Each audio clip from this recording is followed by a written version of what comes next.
Marami sa inyo hindi naiintindihan kung paano ba talaga maging isang runner, kung ano ba talaga yung kailangan para maging isang malakas na runner.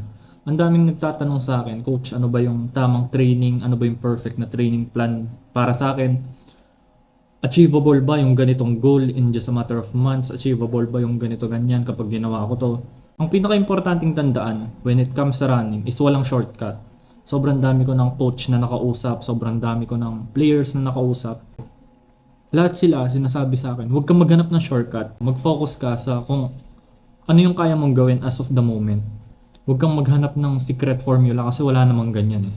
Ngayon, out of respect sa mga taong pinaghirapan yon, sa mga taong nag-dedicate ng years and sinacrifice yung mga bagay na ibang importante sa kanila para lang maging malakas sa running. Sino ka ba para maghanap ng secret formula? Sino ka ba para maghanap ng shortcut?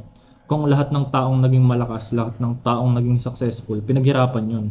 And pinagdaanan lahat ng challenges, lahat ng struggles, and sinacrifice yung mga bagay na mahirap i-let go para lang makuha yung bagay na gusto mo. Tapos ikaw kung hindi mo willing i-sacrifice, kung hindi ka willing mag-work, kung hindi mo willing i-let go yung mga bagay na hinihila ka lang pababa, kung hindi mo willing i-sacrifice yung mga bad habits na ginagawa mo ngayon, huwag kang mag-expect na makukuha mo yung resulta na nakukuha ng iba na ginagawa yun. Huwag kang mag-expect na magagawa mo rin yung mga bagay na nagawa ng mga taong ina-idolize mo habang hindi mo naman ginagawa yung mga bagay na ginagawa nila para maabot yun.